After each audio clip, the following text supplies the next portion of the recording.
Book the First. Recalled to Life. Chapter I. The Period. It was the best of times. It was the worst of times. It was the age of wisdom. It was the age of foolishness. It was the epoch of belief. It was the epoch of incredulity. It was the season of light. It was the season of darkness. It was the spring of hope. It was the winter of despair.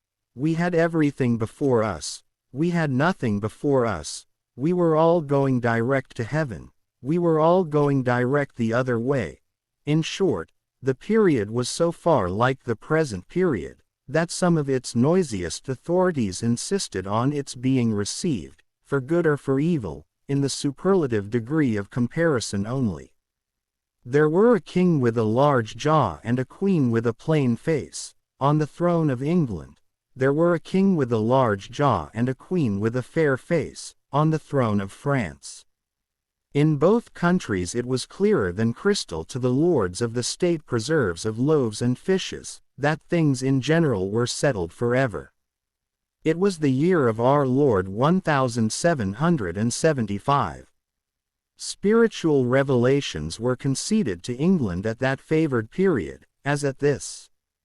Mrs. Southcott had recently attained her 25th blessed birthday, of whom a prophetic private in the Life Guards had heralded the sublime appearance by announcing that arrangements were made for the swallowing up of London and Westminster.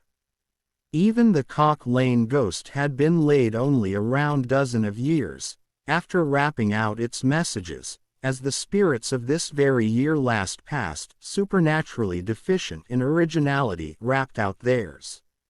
Mere messages in the earthly order of events had lately come to the English crown and people, from a Congress of British subjects in America, which, strange to relate, have proved more important to the human race than any communications yet received through any of the chickens of the Cock Lane brood.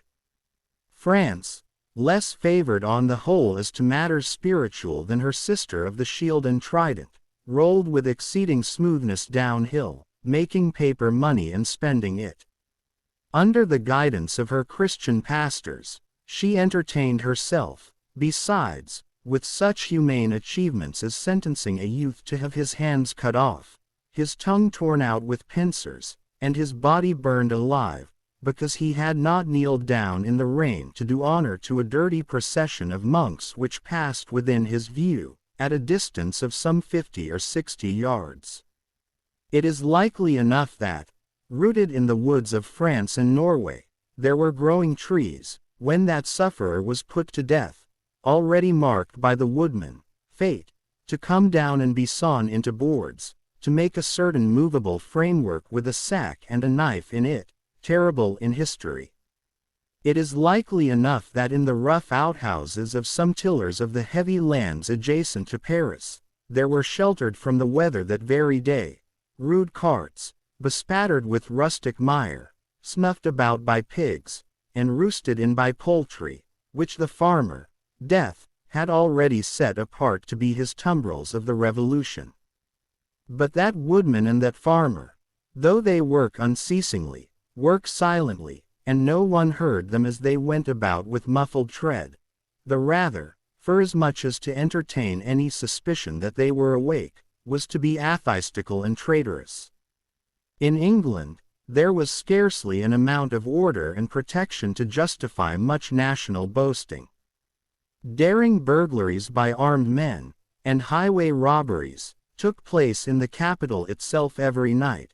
Families were publicly cautioned not to go out of town without removing their furniture to upholsterers' warehouses for security.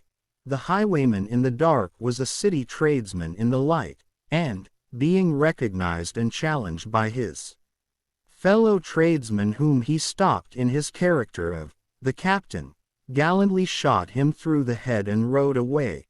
The mail was waylaid by 7 robbers, and the guard shot 3 dead, and then got shot dead himself by the other 4, in consequence of the failure of his ammunition.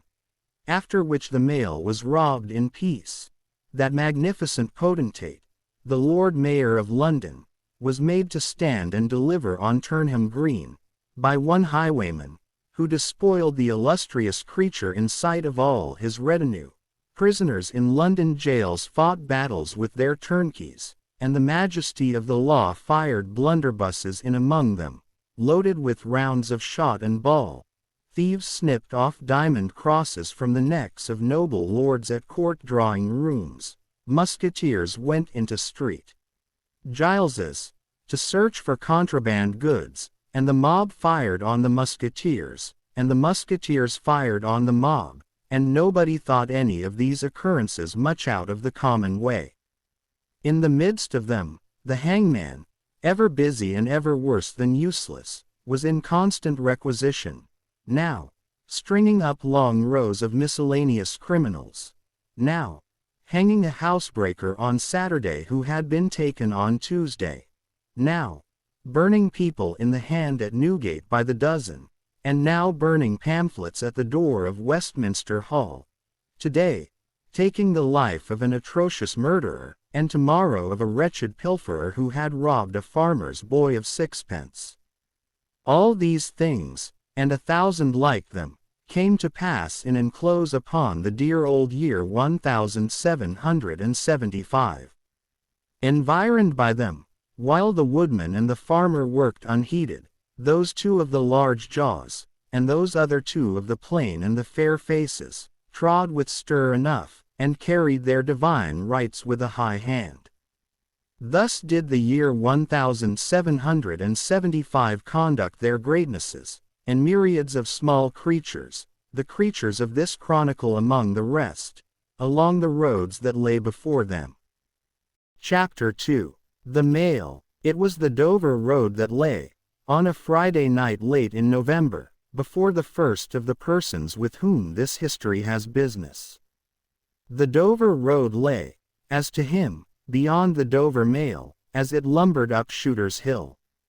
He walked uphill in the mire by the side of the mail, as the rest of the passengers did, not because they had the least relish for walking exercise, under the circumstances, but because the hill, and the harness, and the mud, and the mail, were all so heavy, that the horses had 3 times already come to a stop, besides once drawing the coach across the road, with the mutinous intent of taking it back to Blackheath.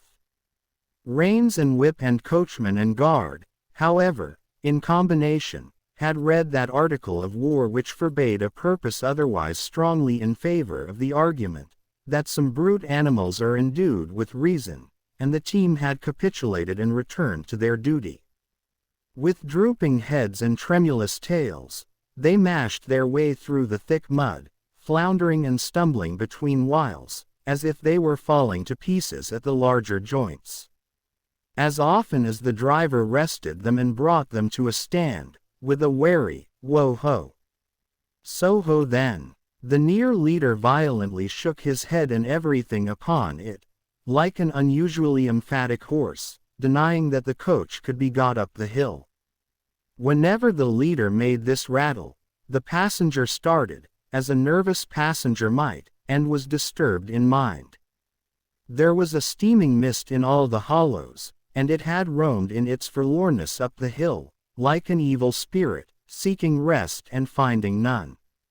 A clammy and intensely cold mist, it made its slow way through the air in ripples that visibly followed and overspread one another, as the waves of an unwholesome sea might do. It was dense enough to shut out everything from the light of the coach lamps but these its own workings, and a few yards of road, and the reek of the laboring horses steamed into it, as if they had made it all. 2 other passengers, besides the one, were plodding up the hill by the side of the mail. All 3 were wrapped to the cheekbones and over the ears, and wore jack boots. Not one of the 3 could have said, from anything he saw, what either of the other 2 was like, and each was hidden under almost as many wrappers from the eyes of the mind, as from the eyes of the body, of his 2 companions. In those days, travelers were very shy of being confidential on a short notice, for anybody on the road might be a robber or in league with robbers. As to the latter, when every posting house and ale house could produce somebody in the captain's pay, ranging from the landlord to the lowest stable nondescript, it was the likeliest thing upon the cards. So the guard of the Dover Mail thought to himself, that Friday night in November, 1775, lumbering up Shooter's Hill, as he stood on his own particular perch behind the mail, beating his feet, and keeping an eye and a hand on the armed chest before him, where a loaded blunderbuss lay at the top of 6 or 8 loaded horse pistols, deposited on a substratum of cutlass.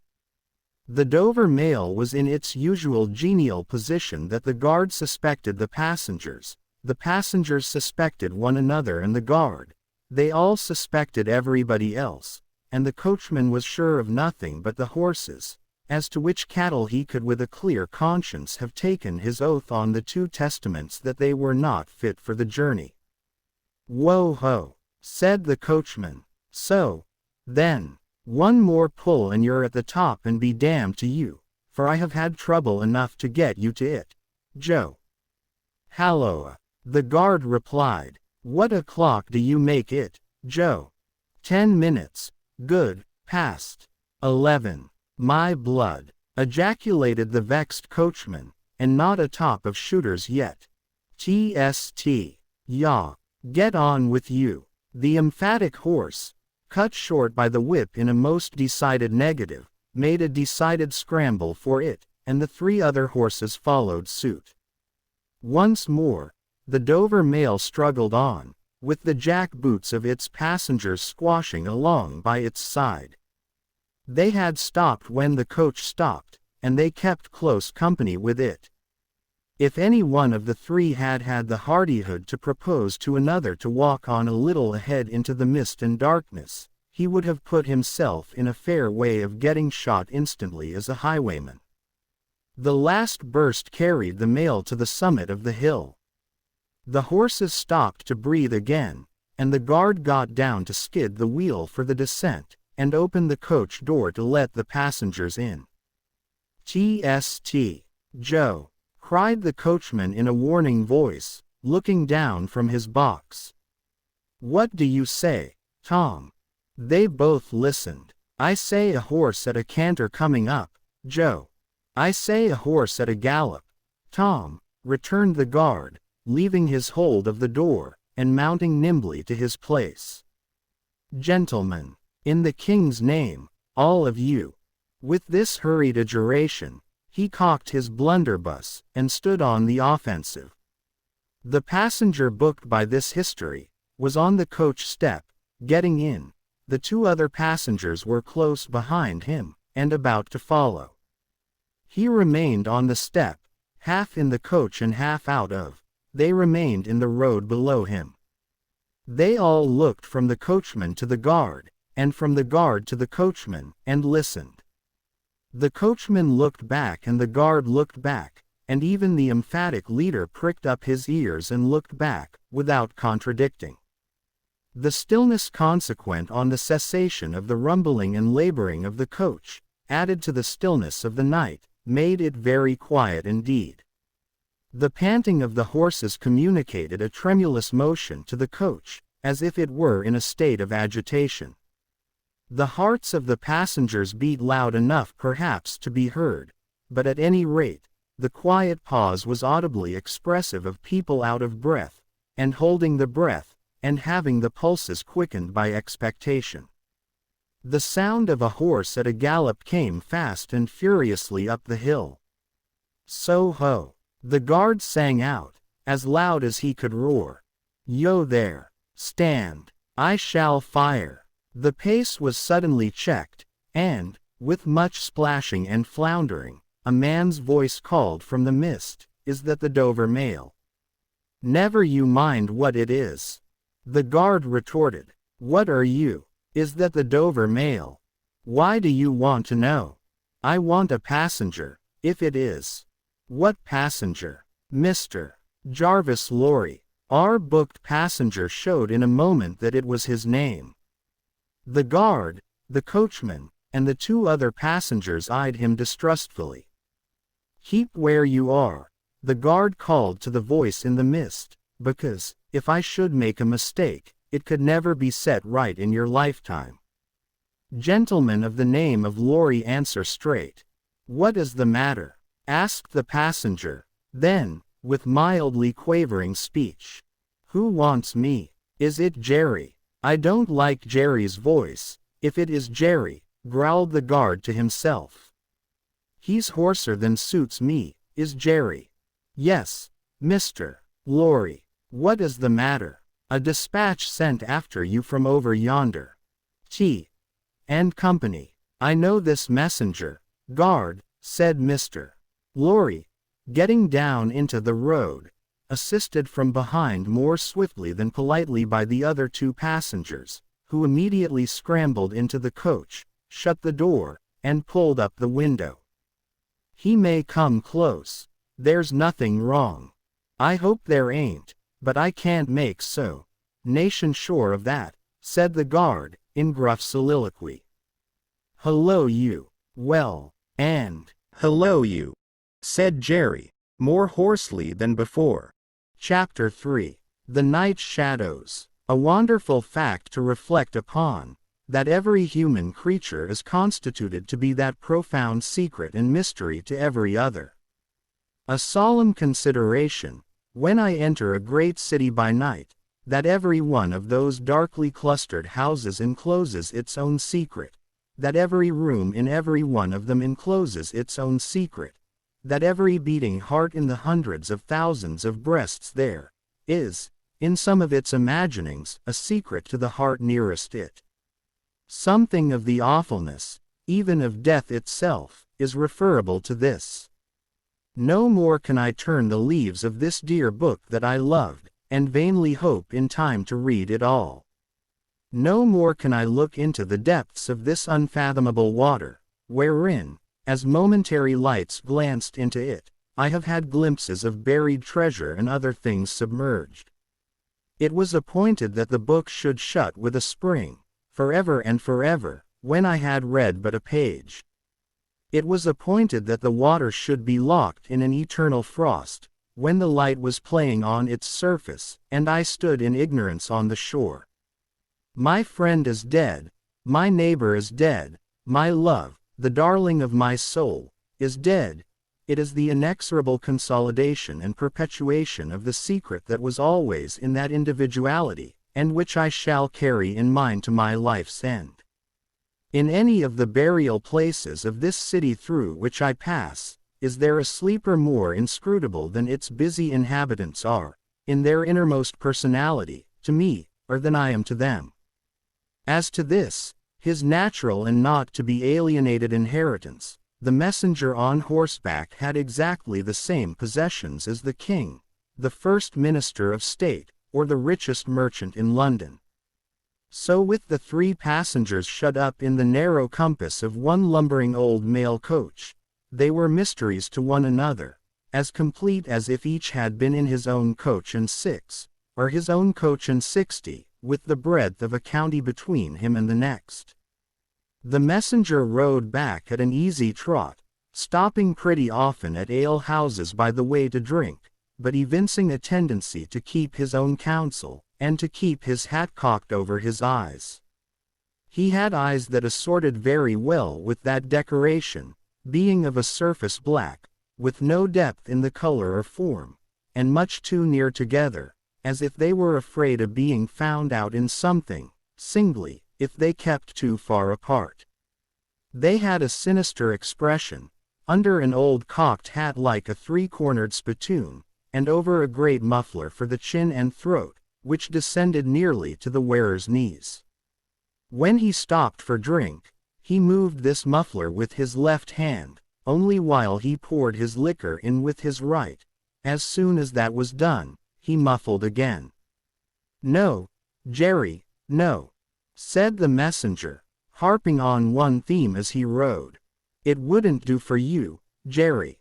Jerry, you honest tradesman, it wouldn't suit your line of business." Recalled. Bust me if I don't think he'd been a-drinking. His message perplexed his mind to that degree that he was fain, several times, to take off his hat to scratch his head. Except on the crown, which was raggedly bald, he had stiff, black hair, standing jaggedly all over it, and growing downhill almost to his broad, blunt nose. It was so like Smith's work, so much more like the top of a strongly spiked wall than a head of hair, that the best of players at leapfrog might have declined him, as the most dangerous man in the world to go over. While he trotted back with the message he was to deliver to the night watchman in his box at the door of Tellson's Bank, by Temple Bar, who was to deliver it to greater authorities within, the shadows of the night took such shapes to him as arose out of the message, and took such shapes to the mare as arose out of her private topics of uneasiness. They seemed to be numerous, for she shied at every shadow on the road. What time the mail coach lumbered, jolted, rattled, and bumped upon its tedious way, with its three fellow inscrutables inside, to whom, likewise, the shadows of the night revealed themselves, in the forms their dozing eyes and wandering thoughts suggested. Tellson's Bank had a run upon it in the mail. As the bank passenger, with an arm drawn through the leathern strap, which did what lay in it to keep him from pounding against the next passenger, and driving him into his corner, whenever the coach got a special jolt, nodded in his place, with half-shut eyes, the little coach windows, and the coach lamp dimly gleaming through them, and the bulky bundle of opposite passenger, became the bank, and did a great stroke of business. The rattle of the harness was the chink of money, and more drafts were honored in 5 minutes than even Tellson's, with all its foreign and home connection, ever paid in thrice the time. Then the strong rooms underground, at Tellson's, with such of their valuable stores and secrets as were known to the passenger, and it was not a little that he knew about them, opened before him, and he went in among them with the great keys and the feebly burning candle, and found them safe, and strong, and sound, and still, just as he had last seen them. But, though the bank was almost always with him, and though the coach in a confused way, like the presence of pain under an opiate, was always with him, there was another current of impression that never ceased to run, all through the night. He was on his way to dig some one out of a grave. Now, which of the multitude of faces that showed themselves before him was the true face of the buried person, the shadows of the night did not indicate, but they were all the faces of a man of 45 by years, and they differed principally in the passions they expressed, and in the ghastliness of their worn and wasted state. Pride, contempt, defiance, stubbornness, submission, lamentation, succeeded one another. So did varieties of sunken cheek, cadaverous color, emaciated hands and figures. But the face was in the main one face, and every head was prematurely white. 100 times the dozing passenger inquired of this spectre, "Buried how long?" The answer was always the same, "Almost 18 years. You had abandoned all hope of being dug out. Long ago. You know that you were recalled to life. They tell me so. I hope you care to live. I can't say. Shall I show her to you? Will you come and see her?" The answers to this question were various and contradictory. Sometimes the broken reply was, "Wait. It would kill me if I saw her too soon."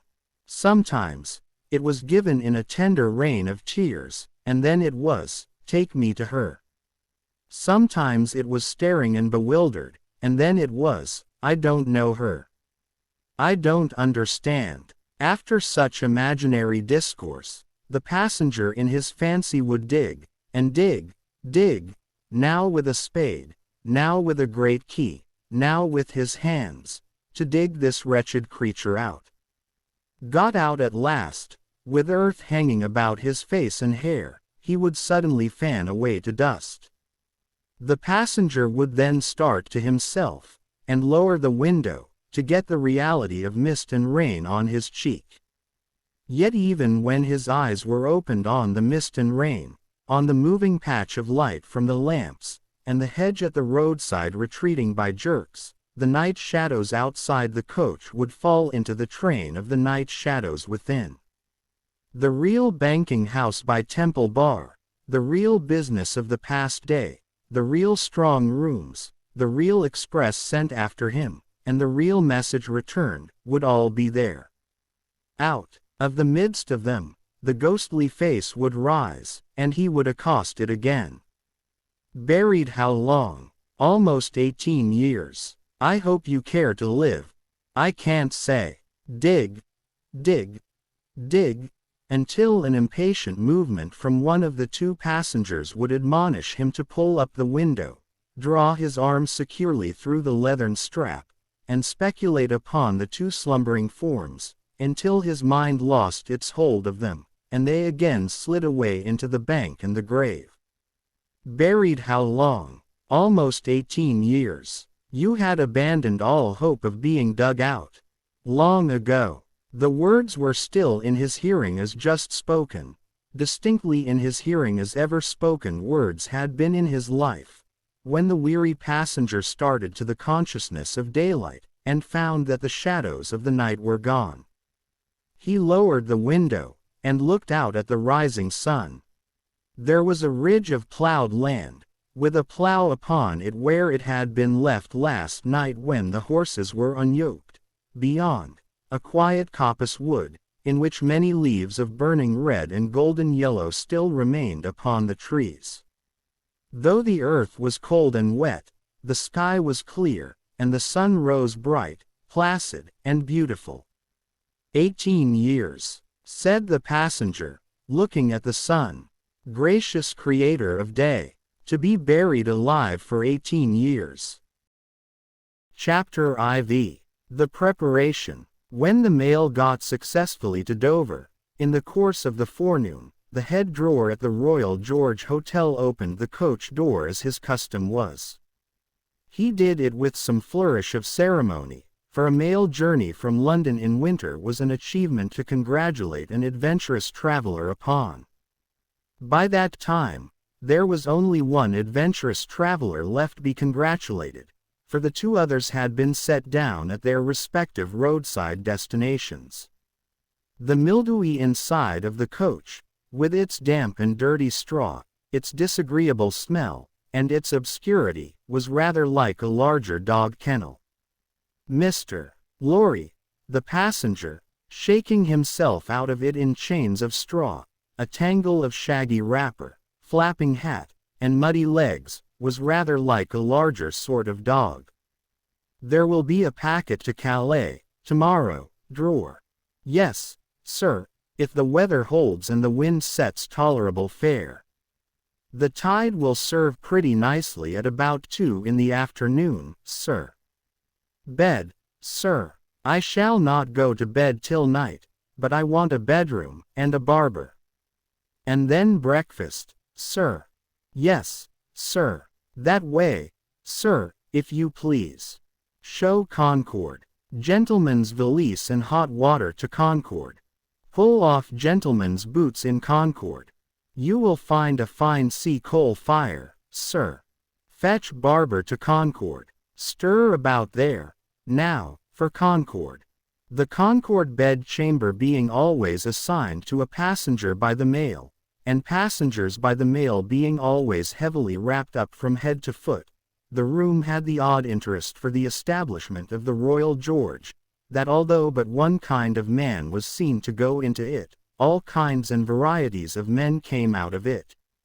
Consequently, another drawer, and 2 porters, and several maids and the landlady, were all loitering by accident at various points of the road between the Concord and the coffee room, when a gentleman of 60, formally dressed in a brown suit of clothes, pretty well worn, but very well kept, with large square cuffs and large flaps to the pockets, passed along on his way to his breakfast. The coffee room had no other occupant, that forenoon, than the gentleman in brown. His breakfast table was drawn before the fire, and as he sat, with its light shining on him. Waiting for the meal, he sat so still, that he might have been sitting for his portrait. Very orderly and methodical he looked, with a hand on each knee, and a loud watch ticking a sonorous sermon under his flapped waistcoat, as though it pitted its gravity and longevity against the levity and evanescence of the brisk fire. He had a good leg, and was a little vain of it, for his brown stockings fitted sleek and close, and were of a fine texture. His shoes and buckles, too, though plain, were trim. He wore an odd little sleek crisp flaxen wig, setting very close to his head, which wig, it is to be presumed, was made of hair, but which looked far more as though it were spun from filaments of silk or glass. His linen, though not of a fineness in accordance with his stockings, was as white as the tops of the waves that broke upon the neighboring beach, or the specks of sail that glinted in the sunlight far at sea. A face habitually suppressed and quieted, was still lighted up under the quaint wig by a pair of moist bright eyes that it must have cost their owner, in years gone by, some pains to drill to the composed and reserved expression of Tellson's Bank. He had a healthy color in his cheeks, and his face, though lined, bore few traces of anxiety. But, perhaps the confidential bachelor clerks in Tellson's Bank were principally occupied with the cares of other people, and perhaps second-hand cares, like second-hand clothes, come easily off and on. Completing his resemblance to a man who was sitting for his portrait, Mr. Lorry dropped off to sleep. The arrival of his breakfast roused him, and he said to the drawer, as he moved his chair to it, "I wish accommodation prepared for a young lady who may come here at any time today. She may ask for Mr. Jarvis Lorry, or she may only ask for a gentleman from Tellson's Bank. Please to let me know." "Yes, sir." "Tellson's Bank in London, sir." "Yes, yes, sir. We have oftentimes the honor to entertain your gentlemen in their travelling backwards and forwards betwixt London and Paris, sir." "A vast deal of travelling, sir, in Tellson and Company's house." "Yes, we are quite a French house, as well as an English one." "Yes, sir. Not much in the habit of such travelling yourself, I think, sir." "Not of late years. It is 15 years since I came last from France." "Indeed, sir. That was before my time here, sir." "Before our people's time here, sir." "The George was in other hands at that time, sir." "I believe so. But I would hold a pretty wager, sir, that a house like Tellson and Company was flourishing, a matter of 50, not to speak of 15 years ago. You might treble that, and say 150, yet not be far from the truth." "Indeed, sir." Rounding his mouth and both his eyes, as he stepped backward from the table, the waiter shifted his napkin from his right arm to his left, dropped into a comfortable attitude, and stood surveying the guest while he ate and drank, as from an observatory or watchtower. According to the immemorial usage of waiters in all ages, when Mr. Lorry had finished his breakfast, he went out for a stroll on the beach. The little narrow, crooked town of Dover hid itself away from the beach, and ran its head into the chalk cliffs, like a marine ostrich. The beach was a desert of heaps of sea and stones tumbling wildly about, and the sea did what it liked, and what it liked was destruction. It thundered at the town, and thundered at the cliffs, and brought the coast down, madly. The air among the houses was of so strong a piscatory flavor that one might have supposed sick fish went up to be dipped in it, as sick people went down to be dipped in the sea. A little fishing was done in the port, and a quantity of strolling about by night, and looking seaward, particularly at those times when the tide made, and was near flood. Small tradesmen, who did no business whatever, sometimes unaccountably realized large fortunes, and it was remarkable that nobody in the neighborhood could endure a lamplighter. As the day declined into the afternoon, and the air, which had been at intervals clear enough to allow the French coast to be seen, became again charged with mist and vapor, Mr. Lorry's thoughts seemed to cloud too. When it was dark, and he sat before the coffee-room fire, awaiting his dinner as he had awaited his breakfast, his mind was busily digging in the live red coals. A bottle of good claret after dinner does a digger in the red coals no harm, otherwise than as it has a tendency to throw him out of work. Mr. Lorry had been idle a long time, and had just poured out his last glassful of wine with as complete an appearance of satisfaction as is ever to be found in an elderly gentleman of a fresh complexion who has got to the end of a bottle, when a rattling of wheels came up the narrow street, and rumbled into the inn-yard. He set down his glass untouched. "This is Mamselle," said he. In a very few minutes the waiter came in to announce that Miss Manette had arrived from London, and would be happy to see the gentleman from Tellson's. So soon. Miss Manette had taken some refreshment on the road, and required none then, and was extremely anxious to see the gentleman from Tellson's immediately, if it suited his pleasure and convenience. The gentleman from Tellson's had nothing left for it but to empty his glass with an air of stolid desperation, settle his odd little flaxen wig at the ears, and follow the waiter to Miss Manette's apartment. It was a large, dark room, furnished in a funereal manner with black horsehair, and loaded with heavy dark tables. These had been oiled and oiled, until the two tall candles on the table in the middle of the room were gloomily reflected on every leaf, as if they were buried in deep graves of black mahogany, and no light to speak of could be expected from them until they were dug out. The obscurity was so difficult to penetrate that Mr. Lorry, picking his way over the well-worn Turkey carpet, supposed Miss Manette to be, for the moment, in some adjacent room, until, having got past the two tall candles, he saw standing to receive him by the table between them and the fire, a young lady of not more than 17, in a riding cloak, and still holding her straw traveling hat by its ribbon in her hand. As his eyes rested on a short, slight, pretty figure, a quantity of golden hair, a pair of blue eyes that met his own with an inquiring look, and a forehead with a singular capacity, remembering how young and smooth it was, of rifting and knitting itself into an expression that was not quite one of perplexity, or wonder, or alarm, or merely of a bright fixed attention, though it included all the four expressions.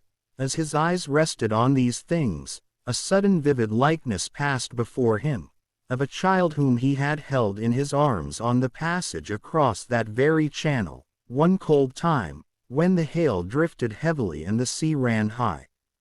The likeness passed away, like a breath along the surface of the gaunt pier glass behind her, on the frame of which, a hospital procession of Negro Cupids, several headless and all cripples, were offering black baskets of Dead Sea fruit to black divinities of the feminine gender, and he made his formal bow to Miss Manette.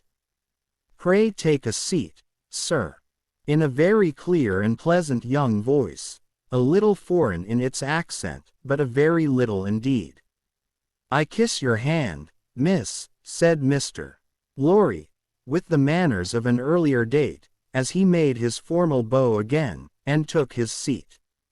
"I received a letter from the bank, sir, yesterday, informing me that some intelligence, or discovery.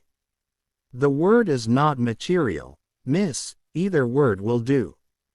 Respecting the small property of my poor father, whom I never saw, so long dead." Mr. Lorry moved in his chair, and cast a troubled look towards the hospital procession of Negro Cupids, as if they had any help for anybody in their absurd baskets. "Rendered it necessary that I should go to Paris," there to communicate with a gentleman of the bank, so good as to be dispatched to Paris for the purpose. Myself, as I was prepared to hear, sir.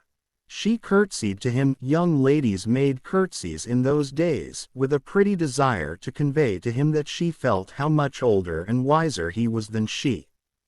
He made her another bow. I replied to the bank, sir, that as it was considered necessary, by those who know, and who are so kind as to advise me, that I should go to France, and that as I am an orphan and have no friend who could go with me, I should esteem it highly if I might be permitted to place myself, during the journey, under that worthy gentleman's protection. The gentleman had left London, but I think a messenger was sent after him to beg the favor of his waiting for me here. I was happy, said Mr. Lorry, to be entrusted with the charge. I shall be more happy to execute it. Sir, I thank you indeed. I thank you very gratefully. It was told me by the bank that the gentleman would explain to me the details of the business, and that I must prepare myself to find them of a surprising nature. I have done my best to prepare myself, and I naturally have a strong and eager interest to know what they are. Naturally, said Mr. Lorry. Yes. After a pause, he added, again settling the crisp flaxen wig at the ears, it is very difficult to begin. He did not begin, but, in his indecision, met her glance. The young forehead lifted itself into that singular expression, but it was pretty and characteristic, besides being singular, and she raised her hand, as if with an involuntary action she caught at, or stayed some passing shadow. Are you quite a stranger to me, sir? Am I not? Mr. Lorry opened his hands, and extended them outwards with an argumentative smile. Between the eyebrows and just over the little feminine nose, the line of which was as delicate and fine as it was possible to be, the expression deepened itself as she took her seat thoughtfully in the chair by which she had hitherto remained standing. He watched her as she mused, and the moment she raised her eyes again, went on. In your adopted country, I presume, I cannot do better than address you as a young English lady, Miss Manette. If you please, sir. Miss Manette, I am a man of business. I have a business charge to acquit myself of. In your reception of it, don't heed me any more than if I was a speaking machine. Truly, I am not much else. I will, with your leave, relate to you, miss, the story of one of our customers. Story. He seemed wilfully to mistake the word she had repeated, when he added, in a hurry, yes, customers. In the banking business we usually call our connection our customers. He was a French gentleman, a scientific gentleman, a man of great acquirements, a doctor. Not of Beauvais. Why, yes, of Beauvais. Like Monsieur Manette, your father, the gentleman was of Beauvais. Like Monsieur Manette, your father, the gentleman was of repute in Paris. I had the honor of knowing him there. Our relations were business relations, but confidential. I was at that time in our French house, and had been, 20 years. At that time, I may ask, at what time, sir? I speak, miss, of 20 years ago. He married an English lady, and I was one of the trustees. His affairs, like the affairs of many other French gentlemen and French families, were entirely in Tellson's hands. In a similar way I am, or I have been, trustee of one kind or other for scores of our customers. These are mere business relations, miss, there is no friendship in them, no particular interest, nothing like sentiment. I have passed from one to another, in the course of my business life, just as I pass from one of our customers to another in the course of my business day. In short, I have no feelings, I am a mere machine. To go on, But this is my father's story, sir, and I begin to think," the curiously roughened forehead was very intent upon him, "that when I was left an orphan through my mother's surviving my father only 2 years, it was you who brought me to England. I am almost sure it was you, Mr. Lorry took the hesitating little hand that confidingly advanced to take his, and he put it with some ceremony to his lips. He then conducted the young lady straightway to her chair again, and, holding the chair back with his left hand, and using his right by turns to rub his chin, pull his wig at the ears, or point what he said, stood looking down into her face while she sat looking up into his. "Miss Manette, it was I, and you will see how truly I spoke of myself just now, in saying I had no feelings, and that all the relations I hold with my fellow creatures are mere business relations, when you reflect that I have never seen you since. No, you have been the ward of Tellson's house since, and I have been busy with the other business of Tellson's house since. Feelings, I have no time for them, no chance of them. I pass my whole life, miss, in turning an immense pecuniary mangle." After this odd description of his daily routine of employment, Mr. Lorry flattened his flaxen wig upon his head with both hands, which was most unnecessary, for nothing could be flatter than its shining surface was before, and resumed his former attitude. "So far, miss, as you have remarked, this is the story of your regretted father. Now comes the difference. If your father had not died when he did, don't be frightened. How you start! She did, indeed, start. And she caught his wrist with both her hands. "Pray," said Mr. Lorry, in a soothing tone, bringing his left hand from the back of the chair to lay it on the supplicatory fingers that clasped him in so violent a tremble, "pray control your agitation, a matter of business." As I was saying, her look so discomposed him that he stopped, wandered, and began anew.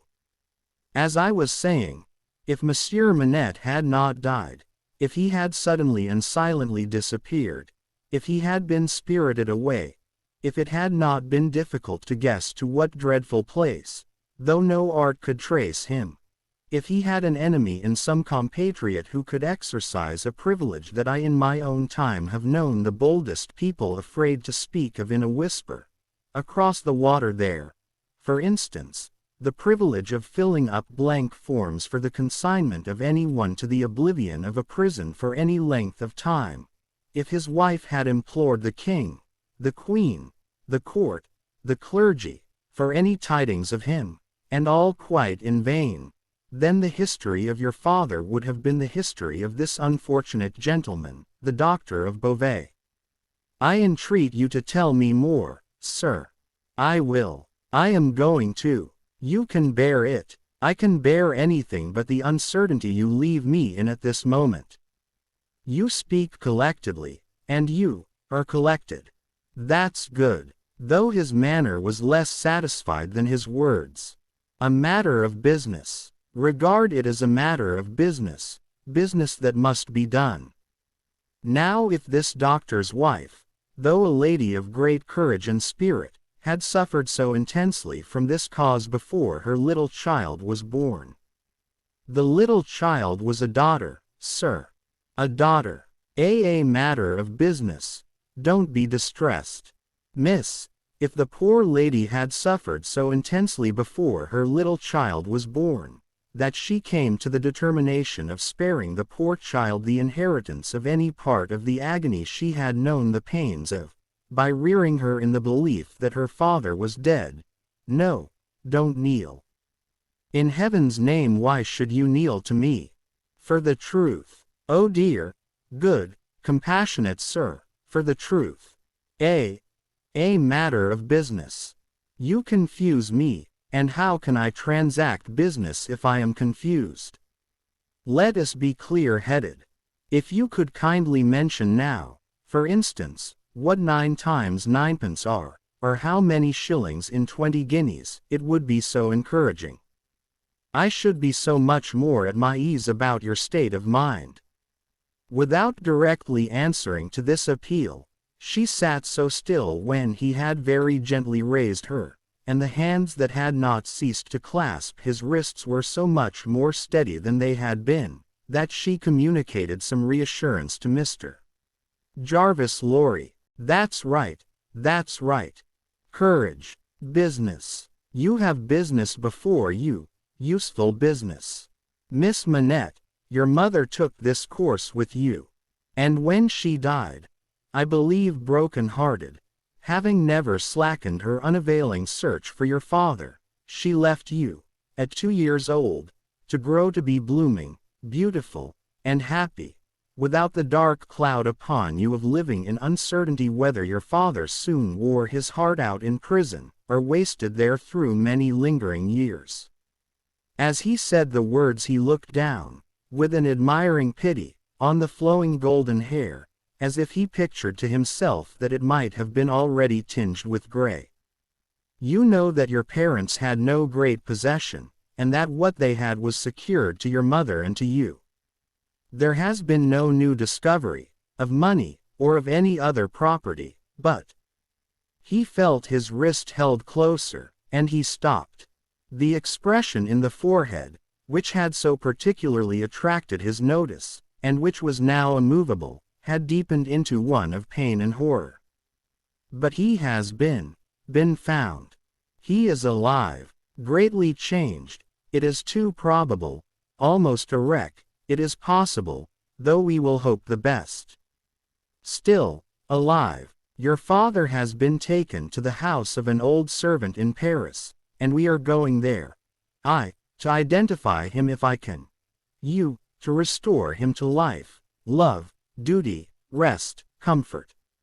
A shiver ran through her frame, and from it through his. She said, in a low, distinct, awe-stricken voice, as if she were saying it in a dream, "I am going to see his ghost. It will be his ghost, not him." Mr. Lorry quietly chafed the hands that held his arm. There. See now. The best and the worst are known to you, now. You are well on your way to the poor wronged gentleman, and, with a fair sea voyage, and a fair land journey, you will be soon at his dear side." She repeated in the same tone, sunk to a whisper, "I have been free, I have been happy, yet his ghost has never haunted me." "Only one thing more," said Mr. Lorry, laying stress upon it as a wholesome means of enforcing her attention. "He has been found under another name, his own, long forgotten or long concealed. It would be worse than useless now to inquire which, worse than useless to seek to know whether he has been for years overlooked, or always designedly held prisoner. It would be worse than useless now to make any inquiries, because it would be dangerous. Better not to mention the subject, anywhere or in any way, and to remove him, for a while at all events, out of France. Even I, safe as an Englishman, and even Tellson's, important as they are to French credit, avoid all naming of the matter. I carry about me, not a scrap of writing openly referring to it. This is a secret service altogether. My credentials, entries, and memoranda, are all comprehended in the one line, recalled to life, which may mean anything. But what is the matter? She doesn't notice a word. Miss Manette, perfectly still and silent, and not even fallen back in her chair, she sat under his hand, utterly insensible, with her eyes open and fixed upon him, and with that last expression looking as if it were carved or branded into her forehead. So close was her hold upon his arm, that he feared to detach himself lest he should hurt her, therefore he called out loudly for assistance without moving. A wild-looking woman, whom even in his agitation, Mr. Lorry observed to be all of a red color, and to have red hair, and to be dressed in some extraordinary tight-fitting fashion, and to have on her head a most wonderful bonnet like a grenadier wooden measure, and good measure too, or a great Stilton cheese, came running into the room in advance of the inn servants, and soon settled the question of his detachment from the poor young lady, by laying a brawny hand upon his chest, and sending him flying back against the nearest wall. "I really think this must be a man," was Mr. Lorry's breathless reflection, simultaneously with his coming against the wall. "Why, look at you all," bawled this figure, addressing the inn servants. "Why don't you go and fetch things, instead of standing there staring at me? I am not so much to look at, am I? Why don't you go and fetch things? I'll let you know, if you don't bring smelling salts, cold water, and vinegar, quick, I will." There was an immediate dispersal for these restoratives, and she softly laid the patient on a sofa, and tended her with great skill and gentleness, calling her, "my precious," and "my bird," and spreading her golden hair aside over her shoulders with great pride and care. "And you in brown," she said, indignantly turning to Mr. Lorry, "couldn't you tell her what you had to tell her, without frightening her to death? Look at her, with her pretty pale face and her cold hands. Do you call that being a banker?" Mr. Lorry was so exceedingly disconcerted by a question so hard to answer, that he could only look on, at a distance, with much feebler sympathy and humility, while the strong woman, having banished the inn servants under the mysterious penalty of letting them know something not mentioned if they stayed there, staring, recovered her charge by a regular series of gradations, and coaxed her to lay her drooping head upon her shoulder. "I hope she will do well now," said Mr. Lorry. "No thanks to you in brown, if she does. My darling pretty, I hope," said Mr. Lorry, after another pause of feeble sympathy and humility, "that you accompany Miss Manette to France." "A likely thing, too," replied the strong woman. "If it was ever intended that I should go across salt water, do you suppose Providence would have cast my lot in an island?" This being another question hard to answer, Mr. Jarvis Lorry withdrew to consider it.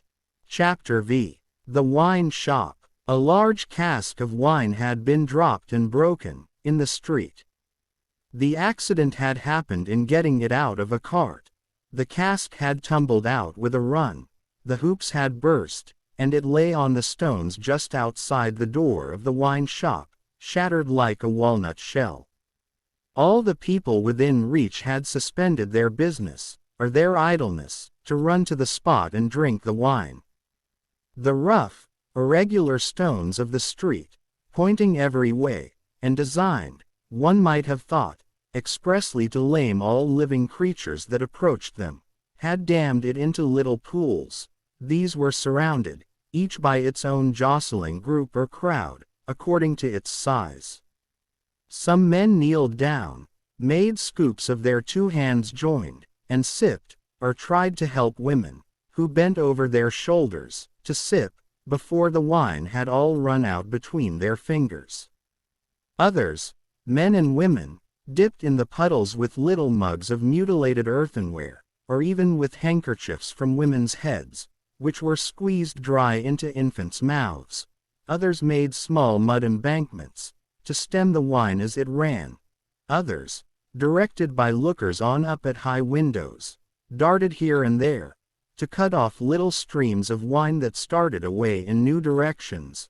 Others devoted themselves to the sodden and lead-dyed pieces of the cask, licking, and even champing the moister wine-rotted fragments with eager relish. There was no drainage to carry off the wine, and not only did it all get taken up, but so much mud got taken up along with it, that there might have been a scavenger in the street, if anybody acquainted with it could have believed in such a miraculous presence.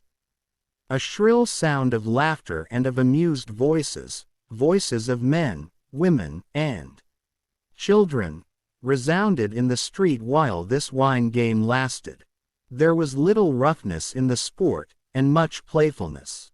There was a special companionship in it, an observable inclination on the part of every one to join some other one, which led, especially among the luckier or lighter-hearted, to frolicsome embraces, drinking of healths, shaking of hands, and even joining of hands and dancing, a dozen together. When the wine was gone, and the places where it had been most abundant were raked into a gridiron patterned by fingers, these demonstrations ceased, as suddenly as they had broken out. The man who had left his saw sticking in the firewood he was cutting, set it in motion again.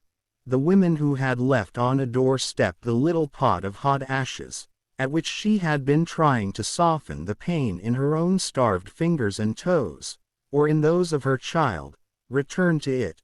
Men with bare arms, matted locks, and cadaverous faces, who had emerged into the winter light from cellars, moved away, to descend again, and a gloom gathered on the scene that appeared more natural to it than sunshine. The wine was red wine, and had stained the ground of the narrow street in the suburb of Saint Antoine, in Paris, where it was spilled. It had stained many hands, too, and many faces, and many naked feet, and many wooden shoes. The hands of the man who sawed the wood left red marks on the billets, and the forehead of the woman who nursed her baby was stained with the stain of the old rag she wound about her head again. Those who had been greedy with the staves of the cask had acquired a tigerish smear about the mouth, and one tall joker so besmirched, his head more out of a long squalid bag of a nightcap than in it, scrawled upon a wall with his finger dipped in muddy wine lees, blood. The time was to come, when that wine too would be spilled on the street stones, and when the stain of it would be read upon many there. And now that the cloud settled on Saint Antoine, which a momentary gleam had driven from his sacred countenance, the darkness of it was heavy, cold, dirt, sickness, ignorance, and want, were the lords in waiting on the saintly presence, nobles of great power all of them, but, most especially the last.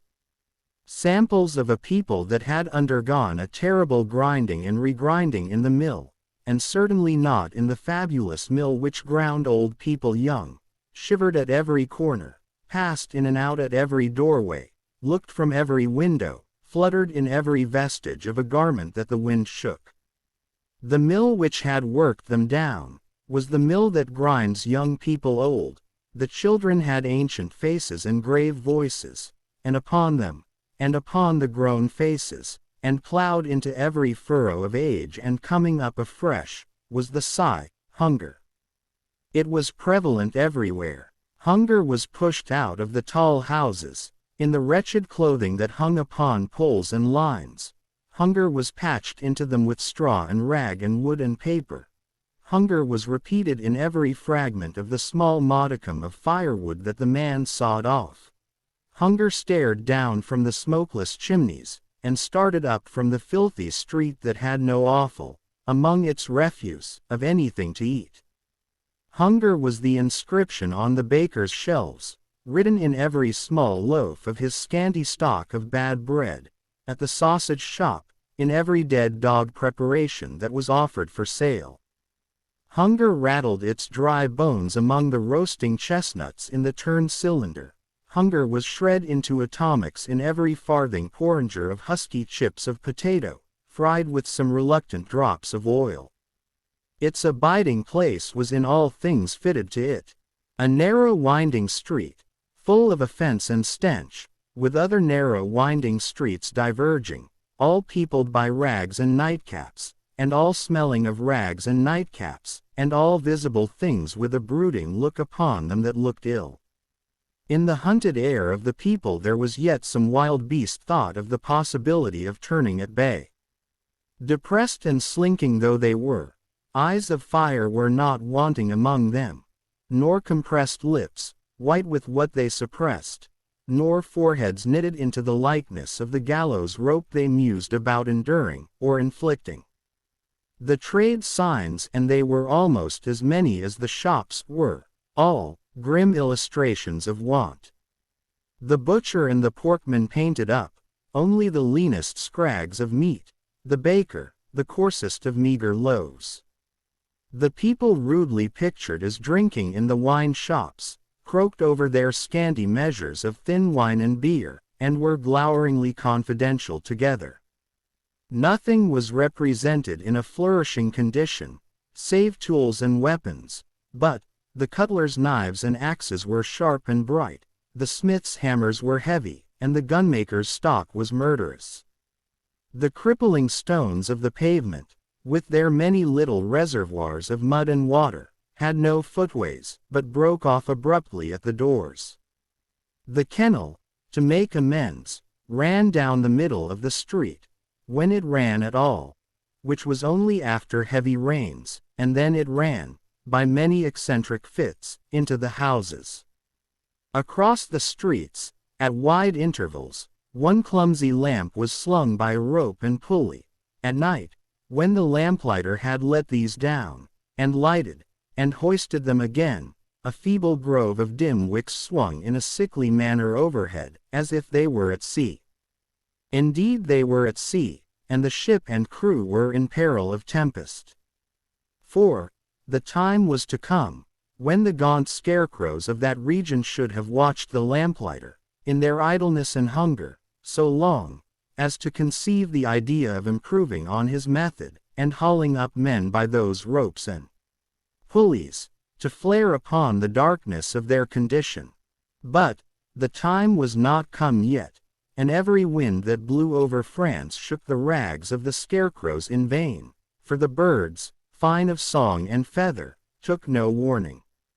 The wine shop was a corner shop, better than most others in its appearance and degree, and the master of the wine shop had stood outside it, in a yellow waistcoat and green breeches, looking on at the struggle for the lost wine. "It's not my affair," said he, with a final shrug of the shoulders. "The people from the market did it. Let them bring another." There, his eyes happening to catch the tall joker writing up his joke, he called to him across the way. "Say, then, my Gaspard, what do you do there?" The fellow pointed to his joke with immense significance, as is often the way with his tribe. It missed its mark, and completely failed, as is often the way with his tribe too. "What now, are you a subject for the mad hospital?" said the wine shop keeper, crossing the road, and obliterating the jest with a handful of mud, picked up for the purpose, and smeared over it. "Why do you write in the public streets? Is there, tell me thou, is there no other place to write such words in?" In his expostulation he dropped his cleaner hand, perhaps accidentally, perhaps not, upon the joker's heart. The joker rapped it with his own, took a nimble spring upward, and came down in a fantastic dancing attitude, with one of his stained shoes jerked off his foot into his hand, and held out. A joker of an extremely, not to say wolfishly practical character, he looked, under those circumstances. "Put it on," said the other. "Call wine, and finish there." With that advice, he wiped his soiled hand upon the joker's dress, such as it was, quite deliberately, as having dirtied the hand on his account, and then recrossed the road and entered the wine shop. This wine shop keeper was a bull-necked, martial-looking man of 30, and he should have been of a hot temperament, for, although it was a bitter day, he wore no coat, but carried one slung over his shoulder. His shirt sleeves were rolled up, too, and his brown arms were bare to the elbows. Neither did he wear anything more on his head than his own crisply curling short dark hair. He was a dark man altogether, with good eyes and a good bold breadth between them. Good-humored looking on the whole, but implacable looking, too, evidently a man of a strong resolution and a set purpose, a man not desirable to be met, rushing down a narrow pass with a gulf on either side, for nothing would turn the man. Madame Defarge, his wife, sat in the shop behind the counter as he came in. Madame Defarge was a stout woman of about his own age, with a watchful eye that seldom seemed to look at anything, a large hand heavily ringed, a steady face, strong features, and great composure of manner. There was a character about Madame Defarge, from which one might have predicated that she did not often make mistakes against herself in any of the reckonings over which she presided. Madame Defarge, being sensitive to cold, was wrapped in fur, and had a quantity of bright shawl twined about her head, though not to the concealment of her large earrings. Her knitting was before her, but she had laid it down to pick her teeth with a toothpick. Thus engaged, with her right elbow supported by her left hand, Madame Defarge said nothing when her lord came in, but coughed just one grain of cough. This, in combination with the lifting of her darkly defined eyebrows over her toothpick by the breadth of a line, suggested to her husband that he would do well to look round the shop among the customers, for any new customer who had dropped in while he stepped over the way. The wine shop keeper accordingly rolled his eyes about, until they rested upon an elderly gentleman and a young lady, who were seated in a corner. Other company were there. 2 playing cards, 2 playing dominoes, 3 standing by the counter lengthening out a short supply of wine. As he passed behind the counter, he took notice that the elderly gentleman said in a look to the young lady, "This is our man." "What the devil do you do in that galley there?" said Monsieur Defarge to himself. "I don't know you." But he feigned not to notice the 2 strangers, and fell into discourse with the triumvirate of customers who were drinking at the counter. "How goes it, Jacques?" said one of these 3 to Monsieur Defarge, as all the spilt wine swallowed. "Every drop, Jacques," answered Monsieur Defarge. When this interchange of Christian name was effected, Madame Defarge, picking her teeth with her toothpick, coughed another grain of cough, and raised her eyebrows by the breadth of another line. "It is not often," said the second of the 3, addressing Monsieur Defarge, "that many of these miserable beasts know the taste of wine, or of anything but black bread and death. Is it not so, Jacques?" "It is so, Jacques," Monsieur Defarge returned. At this second interchange of the Christian name, Madame Defarge, still using her toothpick with profound composure, coughed another grain of cough, and raised her eyebrows by the breadth of another line. The last of the 3 now said his say, as he put down his empty drinking vessel and smacked his lips. "Ah, so much the worse. A bitter taste it is that such poor cattle always have in their mouths, and hard lives they live, Jacques.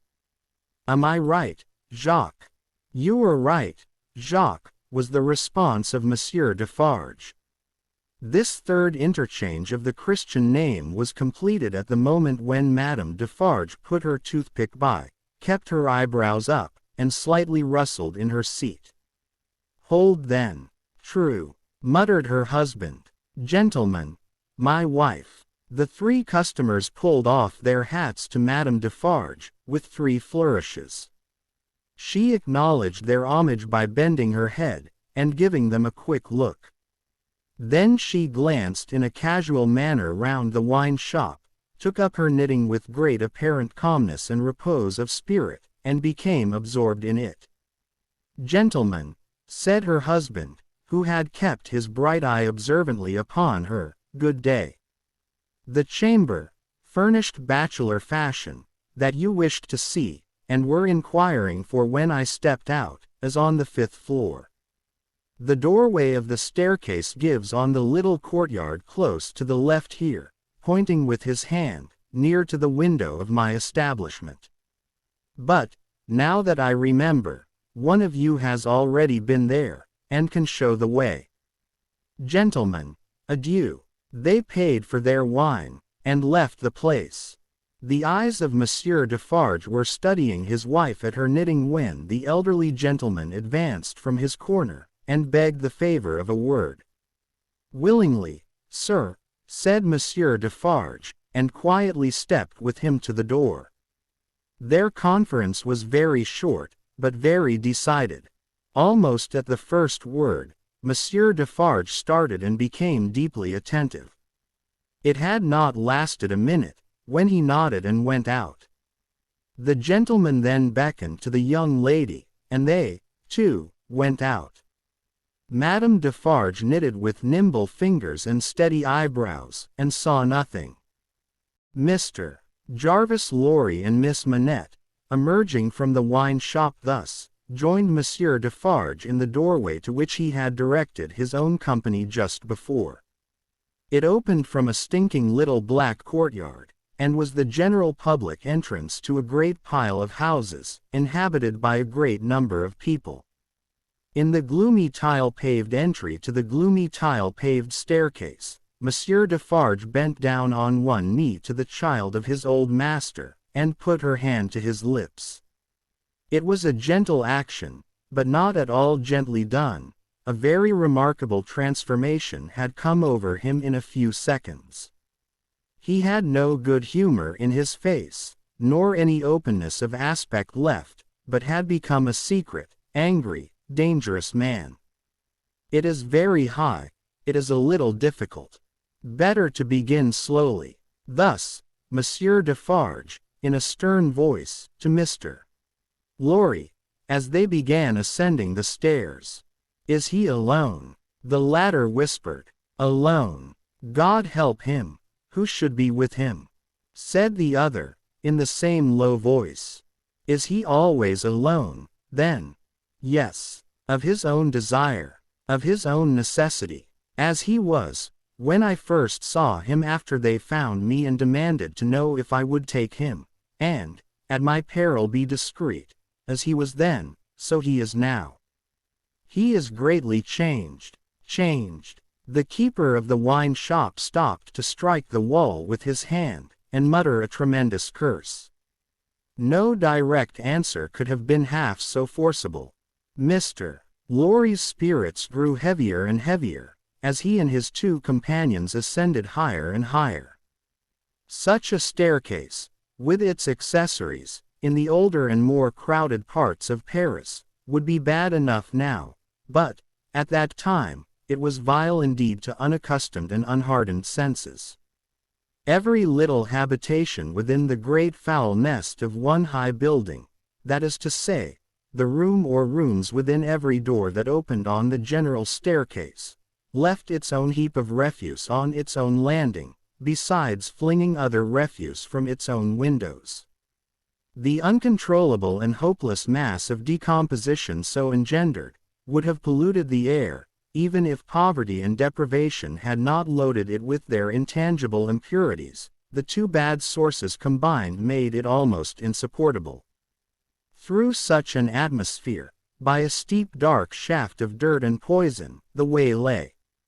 Yielding to his own disturbance of mind, and to his young companion's agitation, which became greater every instant, Mr. Jarvis Lorry twice stopped to rest. Each of these stoppages was made at a doleful grating, by which any languishing good airs that were left uncorrupted, seemed to escape, and all spoilt and sickly vapors seemed to crawl in. Through the rusted bars, tastes, rather than glimpses, were caught of the jumbled neighborhood, and nothing within range, nearer or lower than the summits of the two great towers of Notre Dame, had any promise on it of healthy life or wholesome aspirations. At last, the top of the staircase was gained, and they stopped for the third time. There was yet an upper staircase, of a steeper inclination and of contracted dimensions, to be ascended, before the garret story was reached. The keeper of the wine shop, always going a little in advance, and always going on the side which Mr. Lorry took, as though he dreaded to be asked any question by the young lady, turned himself about here, and, carefully feeling in the pockets of the coat he carried over his shoulder, took out a key.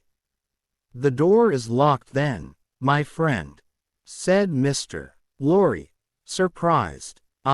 "Yes," was the grim reply of Monsieur Defarge. "You think it necessary to keep the unfortunate gentleman so retired. I think it necessary to turn the key."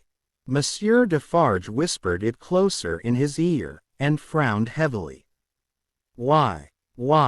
Because he has lived so long, locked up, that he would be frightened, rave, tear himself to pieces, die, come to I know not what harm, if his door was left open. "Is it possible?" exclaimed Mr. Lorry. "Is it possible?" repeated Defarge, bitterly. "Yes, and a beautiful world we live in, when it is possible, and when many other such things are possible, and not only possible, but done. See you, under that sky there, every day. Long live the devil! Let us go on." This dialogue had been held in so very low a whisper, that not a word of it had reached the young lady's ears. But, by this time she trembled under such strong emotion, and her face expressed such deep anxiety, and, above all, such dread and terror, that Mr. Lorry felt it incumbent on him to speak a word or two of reassurance. "Courage, dear miss, courage. Business. The worst will be over in a moment. It is but passing the room door, and the worst is over. Then, all the good you bring to him, all the relief, all the happiness you bring to him, begin. Let our good friend here assist you on that side. That's well, friend Defarge. Come, now, business. They went up slowly and softly. The staircase was short, and they were soon at the top. There, as it had an abrupt turn in it, they came all at once in sight of three men, whose heads were bent down close together at the side of a door, and who were intently looking into the room to which the door belonged, through some chinks or holes in the wall. On hearing footsteps close at hand, these three turned, and rose, and showed themselves to be the three of one name who had been drinking in the wine shop. "I forgot them in the surprise of your visit," explained Monsieur Defarge. "Leave us, good boys, we have business here." The three glided by, and went silently down, there appearing to be no other door on that floor, and the keeper of the wine shop going straight to this one. When they were left alone, Mr. Lorry asked him in a whisper, with a little anger, "Do you make a show of Monsieur Manette?" "I show him, in the way you have seen, to a chosen few." "Is that well?" "I think it is well." "Who are the few? How do you choose them?" "I choose them as real men, of my name, Jacques is my name, to whom the sight is likely to do good." "Enough. You are English, that is another thing. Stay there, if you please, a little moment." With an admonitory gesture to keep them back, he stooped, and looked in through the crevice in the wall. Soon raising his head again, he struck twice or thrice upon the door, evidently with no other object than to make a noise there. With the same intention, he drew the key across it, 3 or 4 times, before he put it clumsily into the lock, and turned it as heavily as he could. The door slowly opened inward under his hand, and he looked into the room and said something. A faint voice answered something. Little more than a single syllable could have been spoken on either side. He looked back over his shoulder, and beckoned them to enter. Mr. Lorry got his arm securely round the daughter's waist, and held her, for he felt that she was sinking. Business, he urged, with a moisture that was not of business shining on his cheek. Come in. I am afraid of it, she answered, shuddering. Of it? What? I mean of him, of my father. Rendered in a manner desperate, by her state and by the beckoning of their conductor, he drew over his neck the arm that shook upon his shoulder, lifted her a little, and hurried her into the room. He sat her down just within the door, and held her, clinging to him. Defarge drew out the key, closed the door, locked it on the inside, took out the key again, and held it in his hand. All this he did, methodically, and with as loud and harsh an accompaniment of noise as he could make. Finally, he walked across the room with a measured tread to where the window was. He stopped there, and faced round. The garret, built to be a depository for firewood and the like, was dim and dark, for, the window of dormer shape, was in truth a door in the roof, with a little crane over it for the hoisting up of stores from the street, unglazed, and closing up the middle in two pieces, like any other door of French construction. To exclude the cold, one half of this door was fast closed, and the other was opened but a very little way.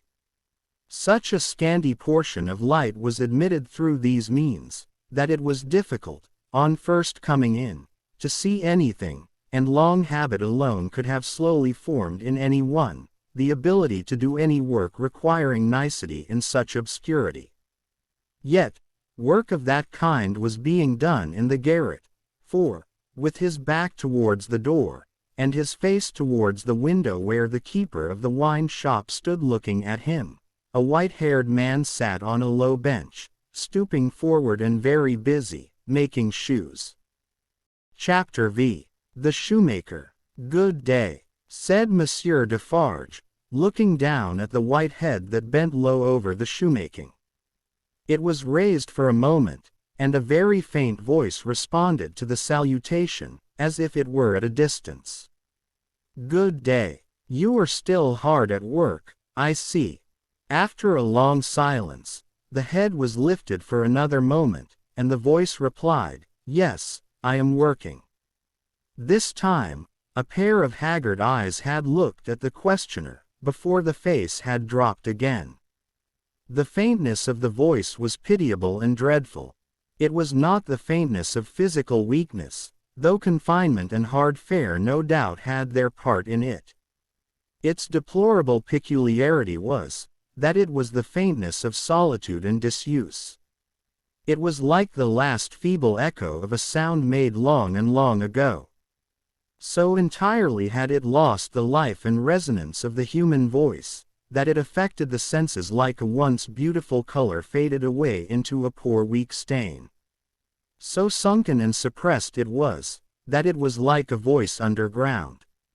So expressive it was, of a hopeless and lost creature, that a famished traveler, wearied out by lonely wandering in a wilderness, would have remembered home and friends in such a tone before lying down to die.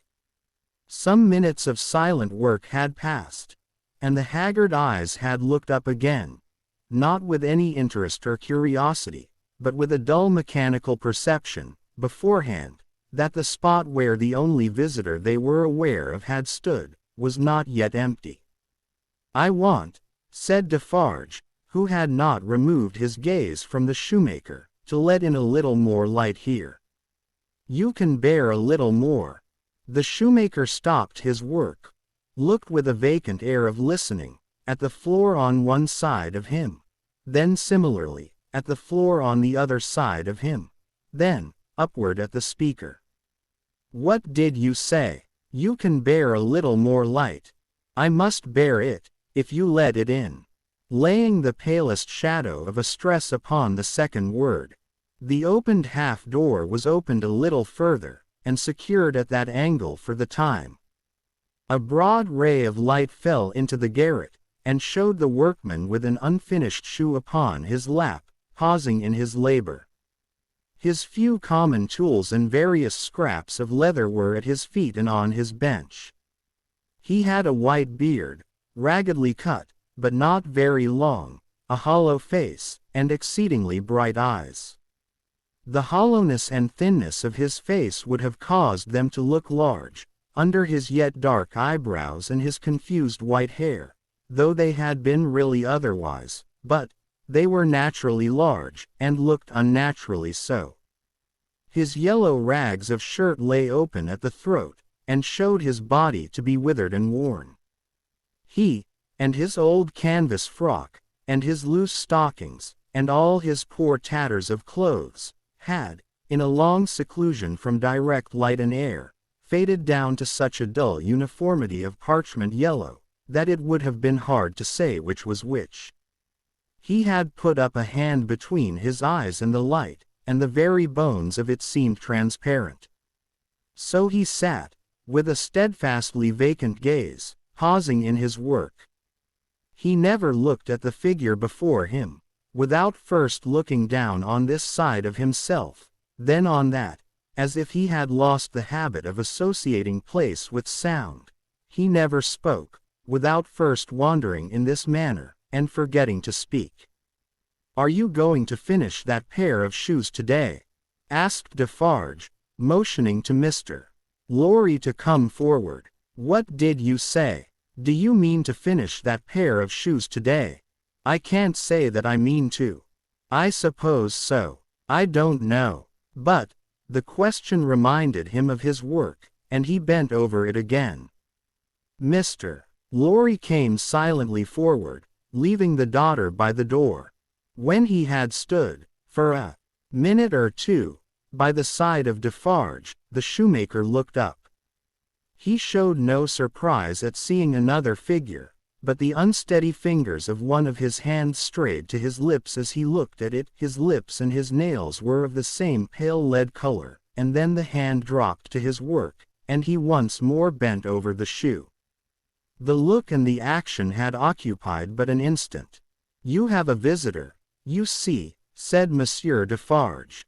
"What did you say?" "Here is a visitor." The shoemaker looked up as before, but without removing a hand from his work.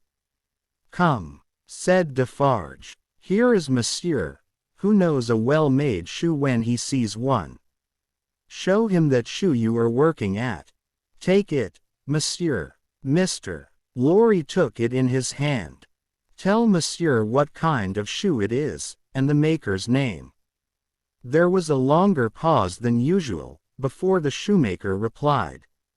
"I forget what it was you asked me. What did you say?" "I said, couldn't you describe the kind of shoe, for Monsieur's information?" "It is a lady's shoe. It is a young lady's walking shoe. It is in the present mode." "I never saw the mode. I have had a pattern in my hand." He glanced at the shoe with some little passing touch of pride. "And the maker's name," said Defarge. Now that he had no work to hold, he laid the knuckles of the right hand in the hollow of the left, and then the knuckles of the left hand in the hollow of the right, and then passed a hand across his bearded chin, and so on in regular changes, without a moment's intermission. The task of recalling him from the vagrancy into which he always sank when he had spoken, was like recalling some very weak person from a swoon, or endeavoring, in the hope of some disclosure, to stay the spirit of a fast-dying man. "Did you ask me for my name?" "Assuredly I did. 105, North Tower." "Is that all?" 105, North Tower. With a weary sound that was not a sigh, nor a groan, he bent to work again, until the silence was again broken. "You are not a shoemaker by trade," said Mr. Lorry, looking steadfastly at him. His haggard eyes turned to Defarge as if he would have transferred the question to him, but as no help came from that quarter, they turned back on the questioner when they had sought the ground. "I am not a shoemaker by trade. No, I was not a shoemaker by trade. I learnt it here. I taught myself. I asked leave to." He lapsed away, even for minutes, ringing those measured changes on his hands the whole time. His eyes came slowly back, at last, to the face from which they had wandered. When they rested on it, he started, and resumed, in the manner of a sleeper that moment awake, reverting to a subject of last night. I asked leave to teach myself, and I got it with much difficulty after a long while, and I have made shoes ever since. As he held out his hand for the shoe that had been taken from him, Mr. Lorry said, still looking steadfastly in his face, "Monsieur Manette, do you remember nothing of me?" The shoe dropped to the ground, and he sat looking fixedly at the questioner. Monsieur Manette, Mr. Lorry laid his hand upon Defarge's arm. "Do you remember nothing of this man? Look at him. Look at me. Is there no old banker, no old business, no old servant, no old time, rising in your mind, Monsieur Manette?" As the captive of many years sat looking fixedly, by turns, at Mr. Lorry and at Defarge, some long obliterated marks of an actively intent intelligence in the middle of the forehead, gradually forced themselves through the black mist that had fallen on him. They were overclouded again, they were fainter, they were gone, but they had been there. And so exactly was the expression repeated on the fair young face of her who had crept along the wall to a point where she could see him, and where she now stood looking at him, with hands which at first had been only raised in frightened compassion, if not even to keep him off and shut out the sight of him, but which were now extending towards him, trembling with eagerness to lay the spectral face upon her warm young breast, and love it back to life and hope. So exactly was the expression repeated, though in stronger characters, on her fair young face, that it looked as though it had passed like a moving light, from him to her. Darkness had fallen on him in its place. He looked at the two, less and less attentively, and his eyes in gloomy abstraction sought the ground and looked about him in the old way. Finally, with a deep long sigh, he took the shoe up, and resumed his work. "Have you recognized him, monsieur?" asked Defarge in a whisper. "Yes, for a moment. At first I thought it quite hopeless, but I have unquestionably seen, for a single moment, the face that I once knew so well." "Hush! Let us draw further back. Hush!" She had moved from the wall of the garret, very near to the bench on which he sat. There was something awful in his unconsciousness of the figure that could have put out its hand and touched him as he stooped over his labor. Not a word was spoken, not a sound was made. She stood, like a spirit, beside him, and he bent over his work. It happened, at length, that he had occasion to change the instrument in his hand, for his shoemaker's knife. It lay on that side of him which was not the side on which she stood. He had taken it up, and was stooping to work again, when his eyes caught the skirt of her dress. He raised them, and saw her face. The two spectators started forward, but she stayed them with a motion of her hand. She had no fear of his striking at her with the knife, though they had. He stared at her with a fearful look, and after a while his lips began to form some words, though no sound proceeded from them. By degrees, in the pauses of his quick and labored breathing, he was heard to say, "What is this?" With the tears streaming down her face, she put her two hands to her lips, and kissed them to him, then clasped them on her breast, as if she laid his ruined head there. "You are not the jailer's daughter." She sighed. "No. Who are you?" Not yet trusting the tones of her voice, she sat down on the bench beside him. He recoiled, but she laid her hand upon his arm. A strange thrill struck him when she did so, and visibly passed over his frame. He laid the knife down softly, as he sat staring at her. Her golden hair, which she wore in long curls, had been hurriedly pushed aside, and fell down over her neck. Advancing his hand by little and little, he took it up and looked at it. In the midst of the action he went astray, and, with another deep sigh, fell to work at his shoemaking. But not for long. Releasing his arm, She laid her hand upon his shoulder. After looking doubtfully at it 2 or 3 times, as if to be sure that it was really there, he laid down his work, put his hand to his neck, and took off a blackened string with a scrap of folded rag attached to it. He opened this, carefully, on his knee, and it contained a very little quantity of hair, not more than 1 or 2 long golden hairs, which he had, in some old day, wound off upon his finger. He took her hair into his hand again, and looked closely at it. It is the same. How can it be? When was it? How was it? As the concentrated expression returned to his forehead, he seemed to become conscious that it was in hers too. He turned her full to the light, and looked at her. She had laid her head upon my shoulder. That night when I was summoned out, she had a fear of my going, though I had none, and when I was brought to the North Tower they found these upon my sleeve. You will leave me them. They can never help me to escape in the body, though they may in the spirit. Those were the words I said. I remember them very well. He formed this speech with his lips many times before he could utter it. But when he did find spoken words for it, they came to him coherently, though slowly. How was this? Was it you? Once more, the 2 spectators started, as he turned upon her with a frightful suddenness. But she sat perfectly still in his grasp, and only said, in a low voice, I entreat you, good gentlemen, do not come near us, do not speak, do not move. Hark! He exclaimed. Whose voice was that? His hands released her as he uttered this cry, and went up to his white hair, which they tore in a frenzy.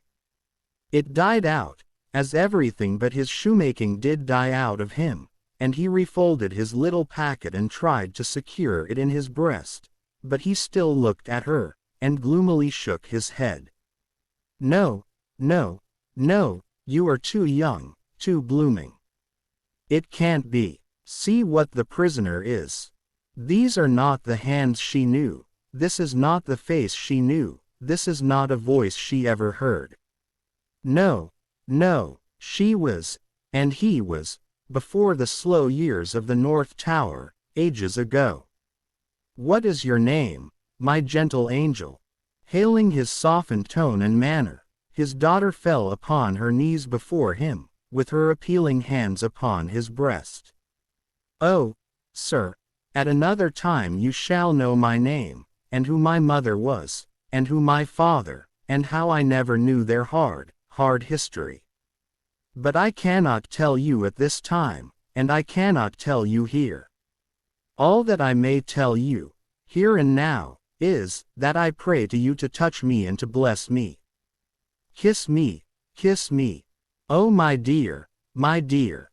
His cold white head mingled with her radiant hair, which warmed and lighted it as though it were the light of freedom shining on him. If you hear in my voice, I don't know that it is so, but I hope it is, if you hear in my voice any resemblance to a voice that once was sweet music in your ears, weep for it, weep for it. If you touch, in touching my hair, anything that recalls a beloved head that lay on your breast when you were young and free, weep for it, weep for it. If, when I hint to you of a home that is before us, where I will be true to you with all my duty and with all my faithful service, I bring back the remembrance of a home long desolate, while your poor heart pined away, weep for it, weep for it. She held him closer round the neck, and rocked him on her breast like a child. If, when I tell you, dearest dear, that your agony is over, and that I have come here to take you from it, and that we go to England to be at peace and at rest, I cause you to think of your useful life laid waste, and of our native France so wicked to you, weep for it, weep for it. And if, when I shall tell you of my name, and of my father who is living, and of my mother who is dead, you learn that I have to kneel to my honored father, and implore his pardon for having never for his sake striven all day and lain awake and wept all night, because the love of my poor mother hid his torture from me. Weep for it, weep for it. Weep for her, then, and for me. Good gentlemen, thank God. I feel his sacred tears upon my face, and his sobs strike against my heart. Oh, see, thank God for us, thank God. He had sunk in her arms, and his face dropped on her breast.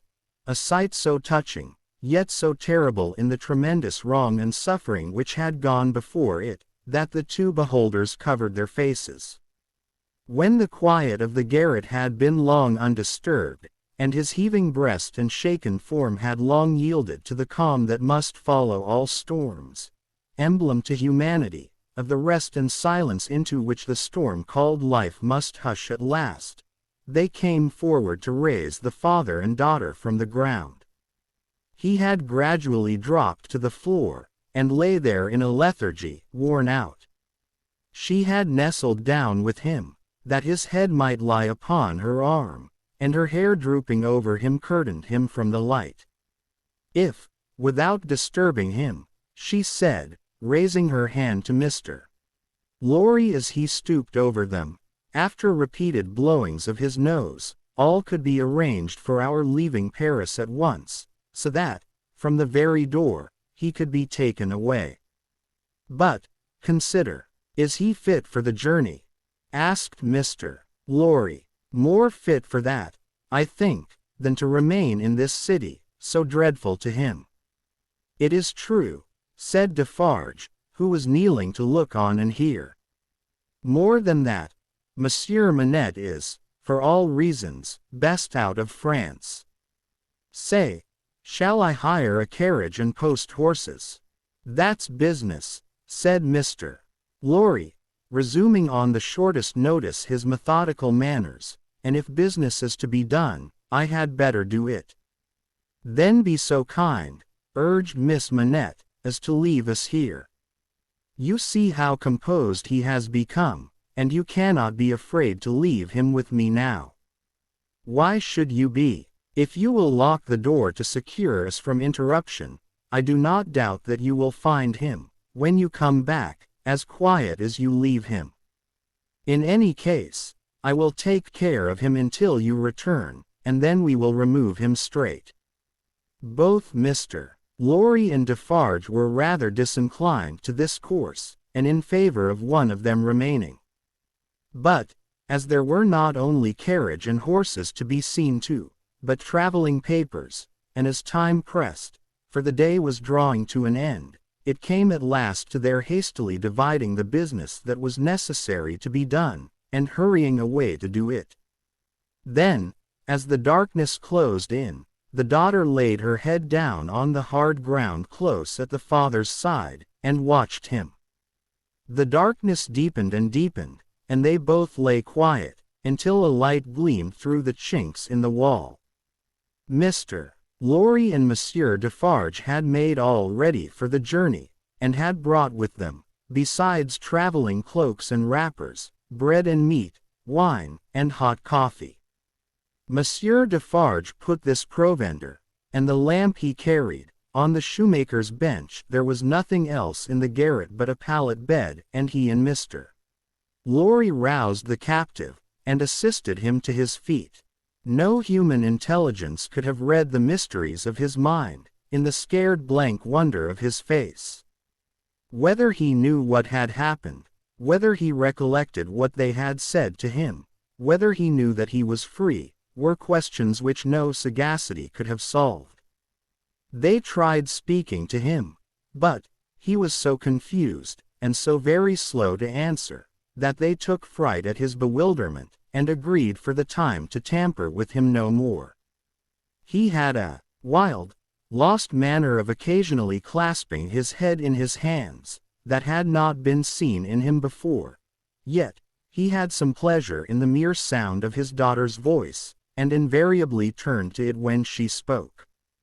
In the submissive way of one long accustomed to obey under coercion, he ate and drank what they gave him to eat and drink, and put on the cloak and other wrappings that they gave him to wear.